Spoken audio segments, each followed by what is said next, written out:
Hello friends, good morning. কেমন আছো তোমরা সবাই? আশা করি সবাই খুব খুব ভালো আছো। সুমিত্রার জার্নিতে আরও একটি নতুন ব্লগ ভিডিওতে তোমাদের অনেক ওয়েলকাম। সকালে শুরুটাই হলো ঠাকুর পুজো দিয়ে। আমার তো পুজো দেওয়া কমপ্লিট হয়ে গেল। ঘুম থেকে উঠে না পুজোটা দিয়ে নিলে মনটা অনেক শান্তি লাগে, যে না পুজো দেওয়া হয়ে গেলে আর ফুল আর ধূপের গন্ধ মিলেমিশে ঘরটার মধ্যে যেন কেমন একটা মন্দির মন্দির লাগে। আমার তো খুব ভালো লাগে। তোমাদের কার কার এরকম লাগে অবশ্যই আমাকে জানিও। তো আমার তো পুজো দেওয়া কমপ্লিট হয়ে গেছে, আর বাইরের ওয়েদারটা দেখো, বুঝতে পারছো? পুরো মেঘ, মনে হচ্ছে বর্ষাকাল, এক্ষুনি ঝমঝম করে বৃষ্টি নামবে। আমার পুজো দেওয়া হয়ে গেছে, এখন ঠাকুরের প্রসাদটা তুলবো। সাথে থাকো, দেখতে থাকো। আমার পুজো করা হয়ে গেছে, তো তুমি তখনই দেখলে বড় বেরিয়ে গেছে। এখন নিজের জন্য সকাল থেকে কিছু খাইনি, একটু কফি করব, কফি করে কফি খাবো। আর দেখো বিছানাটা তোমাদের দাদা উঠে গেছে, ভাঁজ করে যায়নি, কখনো কম্বলটা ভাঁজ করে না।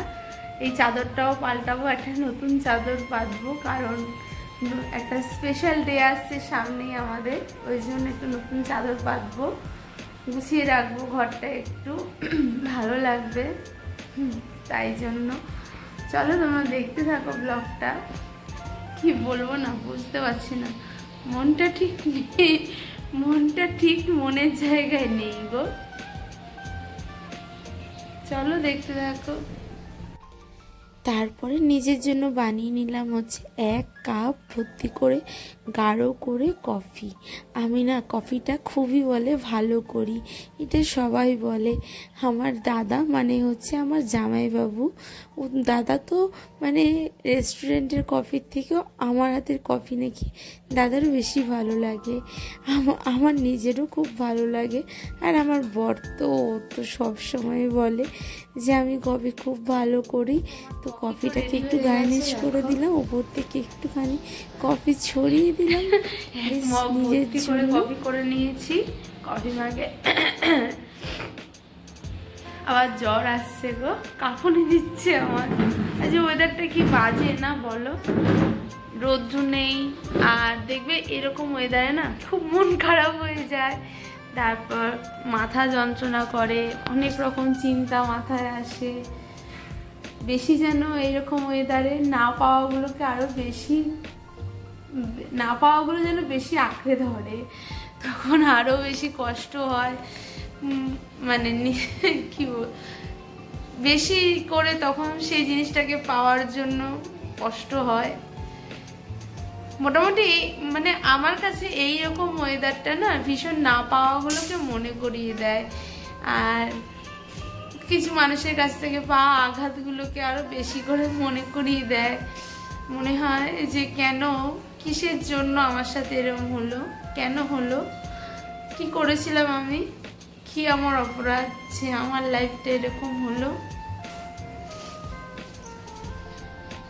কোনো কিছু রিজন তো একটা থাকবেই নিশ্চয়ই, আমি খুব খারাপ, তাই জন্য হয়তো আমার সাথে এরকম হয়।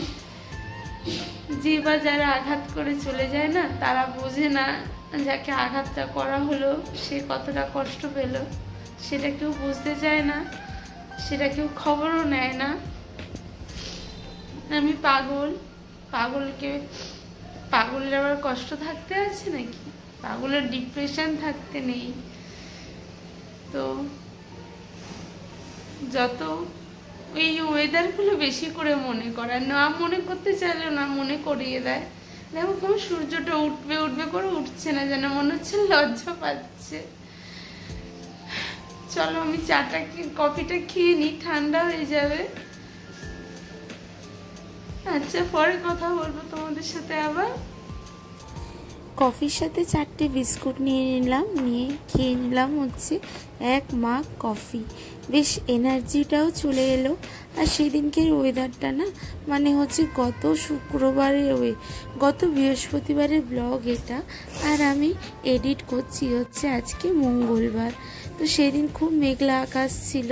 এই চাদরটা এক মগ কফি খেয়ে বেশ এনার্জি হলো। চাদরটার সাথে চলে এলাম ঘরে। মাথার বালিশের আগে ঘরটাকে গুছিয়ে নেওয়ার চেষ্টা করছিলাম।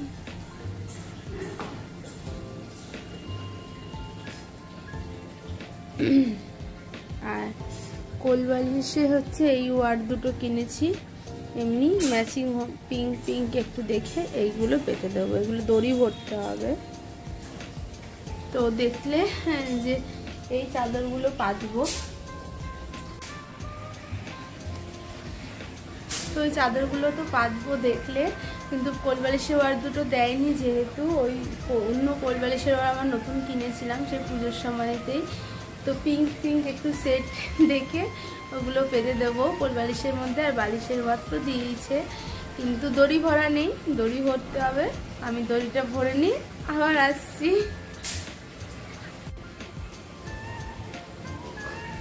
তো দেখো ফোন কানে নিয়ে আমি কোলবালিশগুলোতে ওয়ার ভরতে লেগে পড়েছি। আমি এই যে 10টা থেকে 10:30 টাইমটা হচ্ছে আমার দিদি শাশুড়িকে ফোন করি। দিদাকে ফোন না করলে দিদাও টেনশান করে আমি কেন ফোন করলাম না, আর আমারও টেনশান হয়। বয়স্ক মানুষরা একা একা থাকে, তাই জন্য আমার এটা ডিউটি বা কর্তব্য বা ভালোবাসা যাই বলো, আমি এই কাজটা করি। তো আমার দেখো কোলবালিশ ওয়ার দুটো ভরা হয়ে গেছে। বলছিলাম তোমাদেরকে যে হাঁপিয়ে গেছি, আসলে আমি ভুলভাল ওয়ার ভরে ফেলেছিলাম, তো তাই জন্য। আর দেখেছো বালিশের ওয়ারটায় চেন লাগানো রয়েছে, আমি তো দেখে অবাক হয়ে গেছিলাম। এই চাদরটা আমি এই যে 2023-এর পুজো গেল, তার আগে 2022-এর পুজোতে আমি ওকে বেড কভারটা কিনেছিলাম। খুবই সুন্দর বেড কভারটা, কিন্তু এই যে বালিশের কভারটার মধ্যে যে চেন রয়েছে এটা আমার জানা ছিল না। এটা এখন আমি পাততে গিয়ে দেখলাম যে না, চেন রয়েছে। বেশ অন্যরকম লাগলো, আমার তো খুব ভালো লাগছিল। আমি আবার খুলে খুলে দেখছিলাম, আবার ভাবছিলামও আমি বেশি এক্সাইটেড হয়ে বেশি চেনটাকে যদি টানাটানি করি তাহলে তো এটা তো ছিঁড়ে বেরিয়ে যাবে। ওই জন্য ভাবলাম না থাক, রেখে দিয়ে একে বেশি টানাটানি করার দরকার নেই। দেখো আমি কতটা মজা পেয়ে গেছি আর কি হাসছি। হ্যাঁ, আমি ভীষণ অল্পতেই খুশি হয়ে যেতে পারি। আমার কাছে খুশি হওয়ার জন্য বেশি কিছু লাগে না। খুব সামান্য জিনিস আমার মুখে এক গাল হাসি ফুটিয়ে দিতে পারে। আমি হাসতে ভীষণ ভালোবাসি, আমি কথা বলতে ভীষণ ভালোবাসি। হাসি কথা এগুলোতে তো সব কিছুতেই ট্যাক্স জুড়ে দিয়েছে সরকার, কিন্তু হাসি ভালোবাসা কথা এইগুলোতে তার ট্যাক্স জোড়েনি। দেখো তোমাদের সাথে কথা বলতে বলতে আমার চাদরটা পাতা হয়ে গেছে, আমি বেডটা গুছিয়ে নিয়েছি। আর কেমন লাগছে চাদরটা পেতে, খাটটা একটু কমেন্টসে জানিও তোমাদের কেমন লাগলো আর চাদরটা কেমন হয়েছে। আমি আমার মতন করে আমার ঘরটাকে গুছিয়ে রাখার চেষ্টা করি। অ্যানিভার্সারি উপলক্ষে আরও একটু বেশি তাগিদ করে নতুন চাদর পেতে ঘরটা গুছিয়ে নিচ্ছিলাম। আর এদিকে দেখো কতগুলো জামা কাপড় জমে রয়েছে, সেগুলোও গুছিয়ে নেব। আর আরেকটা ফোনে আমি হচ্ছে হনুমান চালিসা চালিয়ে দিলাম, দিয়ে হনুমান চালিসাটা শুনবো আর আমার বাকি কাজগুলো করব। আমি এরকমই করি। আমার যখন মন ভীষণ অস্থির হয়ে যায় আমি ঠাকুরের নামই করি, ঠাকুরের সাথে গল্প করি, ঠাকুরের সাথে কথা বলি। আর হনুমান চালিসাটা আমার দিনে যতবার ইচ্ছা হয় আমি শুনি, আমার ভালো লাগে, আমার মুখস্থ হয়ে গেছে। তো এইভাবেই কেটে যায় আমার দিন থেকে রাত, রাত থেকে দিন, কোনো পরিবর্তন নেই, কোনো কিছু নতুন কিছু নেই। হ্যাঁ, যাচ্ছে দিন, কাটছে দিন, এইরকমই চলে যাচ্ছে। তো ঘরের কাজগুলোকে করে এসে এখানে বোতলগুলো খালি ছিল, সেই বোতলগুলোকে সব ভরে ফেললাম। এখন তো আর ফ্রিজে জল রাখি না, এখন যেহেতু শীতকাল, তো বাইরে টেবিলের ওপরে মানে ডাইনিং টেবিলের ওপরে বোতলগুলোকে সাজিয়ে রেখে দিই। ওখান থেকে আবার খালি হলে আবার আগের জলটা আগে খাই, পরের জলটা যেগুলো নতুন ভরি সেগুলো হচ্ছে পিছনে রাখি। তো এইভাবে আমি আমার সংসারে কাজগুলো করি। আর এর উল্টো পাল্টা হলে আমার মাথা গরম হয়ে যায়। আমার বর তো হচ্ছে অগোছালো ভীষণ, আর ও গন্ডগোল পাকিয়ে দেয়। তো আমার মোটামুটি কাজ শেষ হয়ে গেল, চলে এলাম তোমাদের সাথে আমি বৌদি যাওয়ার পর গ্যাসটাকে আবার ভালো করে মুছে গ্যাসের তাকটা সব কিছু ভালো করে মুছলে তবে আমার গিয়ে শান্তি হয়, না ঘৃণা লাগে। যেখানটা রান্না খাওয়ার জায়গা সেখানটা যদি পরিষ্কার না থাকে না, কাউরই বোধহয় ভালো লাগে না। তো আমার সংসার হ্যাঁ দুজনেরই সংসারে আমি এইভাবে আমার কাজগুলোকে গুছিয়ে করি। তোমাদের কেমন লাগছে অবশ্যই জানিও। আর আজকে কি রান্না হয়েছে দেখো, আমি তোমাদেরকে এমনি বাটিটা দেখাচ্ছি না, কারণ হচ্ছে আজকে বললামই দুপুরবেলা আমি পাস্তা খাবো। পাস্তা রেডি হয়ে গেছে, আর হাজব্যান্ড আসবে, হাজব্যান্ডের জন্য আমি খাবার বেড়ে রেখে দিয়েছি। প্রত্যেক দিন যে তোমরা শর্টসের ভিডিওগুলো দেখো খাওয়ার থালা সাজাই, সেটা হচ্ছে আমার হাজব্যান্ডের জন্য সাজাই। আর ও শুধু যেদিনকে আসে না সেদিনকে বাটির খাবারগুলো তো বাড়াই থাকে, শুধু ভাতটা আমি নিয়ে নিই, একটুখানি রেখে দিয়ে। মানে আমার শ্বশুরবাড়িতে প্রথমে বলে দিয়েছিল ছেলেদের আগে ভাত বাড়তে হয়, তাই ভাতটা একটুখানি ওর জন্য ভারীর মধ্যে রেখে দিয়ে, মানে যে ভাতটা বাড়ছি তার থেকে একটুখানি ভারীতে রেখে তারপর ওই বাকি ভাতটা আমি খেয়ে নিই। আর যে ডাল তরকারি যেগুলো বাড়া হয় সেগুলো বাড়াই থাকে ওর জন্য, ও রাতে এসেই খাবে, বা যেদিন দুপুরে আসে সেদিনকে দুপুরেই খায়। কিন্তু ভাতটা তো রাখা যায় না, ভাতটা ঠান্ডা হয়ে যাবে, তাই আমি খেয়ে নিই। আজকেও সেম, আজকে আমি তো পাস্তা খাবো, ভাত খাবো না, তাই মাছ রান্নাগুলো অল্প অল্প হয়েছে, তাই ওর জন্য যেটা বেড়েছে সেটাই তোমাদের দেখাচ্ছি। তো দেখো আজকে কি রান্না হয়েছে। দেখো আজকে হচ্ছে ভাত হয়েছে, আর এই যে ঢেকে রেখেছি ওর জন্য। এই দেখো মুসুরির ডাল, এখানে হচ্ছে কাতলা মাছ আলু দিয়ে ঝোল, আর এখানে হচ্ছে আলু ভাজা, গন্ধলেবু আর কাঁচা লঙ্কা ঢেকে রেখেছি। আর এটা হচ্ছে কালকেও চিকেন চাপ নিয়ে এসেছিল, তো এক পিস রয়ে গেছে, খাওয়া হয়নি কালকে রাতে এক পিস। আর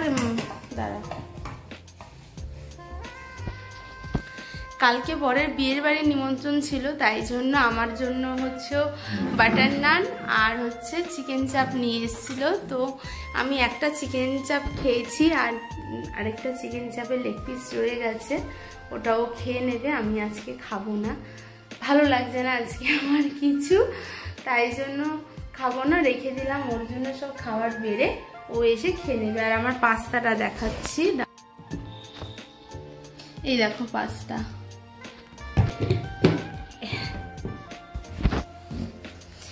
এতটা পাস্তা তো আমি খাবো না, আমার দুবার হয়ে যাবে। মানে হচ্ছে ধরো এখন কিছুটা খেয়ে নেবো, আর আজকে আমার লাইভ আছে, তো লাইভে শেষে বোকার পরে খিদে পেয়ে গেলে যদি তখন একটু খেয়ে নেব। এই হচ্ছে আজকে রান্না, এই হচ্ছে আমার সারাদিনের দিন যাপনের কাহিনী। আর কি আজকে তো ওয়েদার খুব বাজে, কার কার ওখানে বৃষ্টি হচ্ছে অবশ্যই কমেন্টস করে জানিও। আর বিছানার চাদরটা কেমন লাগলো অবশ্যই জানিও। একটা স্পেশাল ডের জন্য একটু একটু করে গুছিয়ে রাখছি, আমি তো একেবারে পারি না, আমার শরীর ভালো না, তোমরা সবাই জানো। জন্য ভিডিওটা বেশি বড় করব না, ছোটোর মধ্যেই করব, যদি বড় হয়ে যায় ভালো না লাগলে চালিয়ে রেখে দিও। তো চলো বন্ধুরা, আর বেশি বকবক করবো না, আমি খেয়ে নিই, ভিডিওটা বড় হয়ে যাবে। তো আর কেমন লাগলো আমার ঘর গোছানো, আমার বেডটা কেমন লাগলো অবশ্যই কমেন্টসে জানিও।